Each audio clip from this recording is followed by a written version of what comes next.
Hello, viewers, and welcome to today's episode of Disappointed Dragon.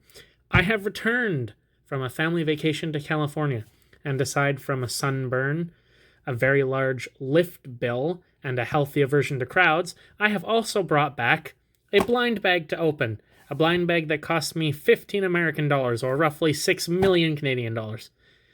I'm slightly exaggerating, it's about 25 Canadian dollars. We actually did not get this from Disneyland. I'm sure no one's surprised by the lettering that is not in English.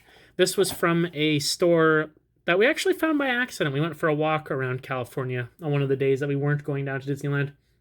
And we found a collectible store. I believe it was called Collect D Pins or something like that. D Pins Collectibles. Something close to that. They were named that because the majority of the things they had in their display cases were actually older Disney pins. If you've never been to Disneyland, Disneyland pins are actually kind of a huge thing. You can buy blind boxes with pins in them, and you collect them. They've been doing it for years and years and years. In fact, they actually have people who go there in the afternoons with just massive pin collections to trade. Unfortunately, the pins are also really, really, really, really expensive. Think maybe twice the price of this for one pin sometimes, even more at others. And I really wasn't into spending quite that much on a pin. So instead, when I saw this in that collectible store, I thought, I like ducks, I like blind bags. These two things go together. And here we are. This is the Dake duck? Dake duck? I don't know. I'm really not sure how it's pronounced. I can't read much on here, but I loved looking at the side because it's basically just a bunch of a bunch of ducks all dressed up for different things. I really want that Sherlock Holmes duck. We've also got like a, I don't know, is that an explorer duck? A painter, looks like a baker, ballerina, aviator, chef of some kind, rock star, tourist. And I think that's it. Yeah. Done by a company called Mengmax. A very shiny sticker on the back.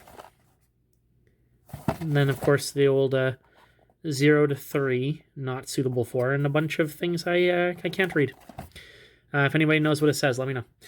But it was $15, which is quite expensive, so I am expecting something really nice.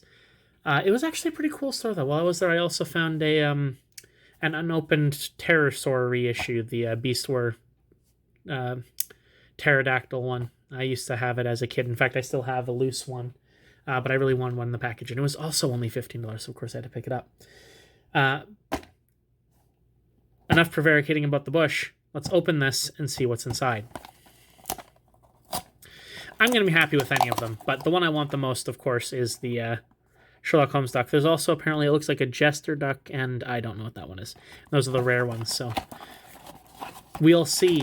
And like many of these things, it comes in a secondary bag.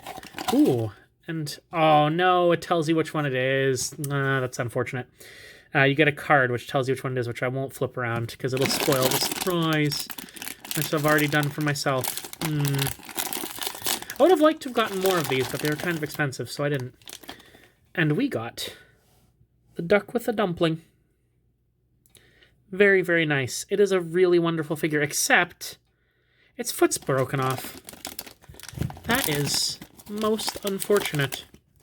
It's always a pain when you get something really nice and it comes broken. It doesn't happen too often, but I mean, in a case like this, since it's just a statue and I have access to Gorilla Glue, I'll just glue it back together. It's not really a deal breaker on something like this. You won't even notice once the Gorilla Glue's on. But yeah, as you can see here, has the name of the duck, I'm going to assume there. I have no idea what it says. I might try to, let's see if it'll focus a little bit better. Come on, focus. There we go. I might try to translate that in editing and see if I can figure out what the name of the duck is. That's too bad. It also has some silica gel in there, just in case I'm hungry later. Don't eat those. It's bad. It says it on the package. But yeah, no. All things considered, it's very nice. The paint is nice. The pose is pretty cool. It's a duck. It's very cute. I also like how the the dumpling is a separate piece of plastic that's stuck in there instead of just being molded all out of the same piece. In fact, it looks like the wings or the clothes are as well. It's a very detailed thing. It is very unfortunate that it came broken, but like I say, I can easily fix that. It's unfortunate that I'll have to fix it, but it's, like I say, not really a deal breaker. As someone who has a lot of model kits and things, I have access to super glue. If you don't, though, that would really suck. Can I get it to stand with its broken foot in place? No. Unfortunate. Well, do I think this was worth nearly probably 25 Canadian dollars? Not really. I mean, the price is high because it's clearly an import and it was from a collectible store, so I understand it. I would say that it's still a nice thing, and to be fair, even regular blind boxes of this size at my local toy store are about 15 Canadian dollars. It's not really that much more expensive. And this is definitely a lot nicer than some of those other ones I've opened. So I'll take it. I also really like ducks. You can't go wrong with a plastic duck. Until next time, guys, stay happy, stay healthy, and if your legs break off, try not to fix them with super glue. Bye.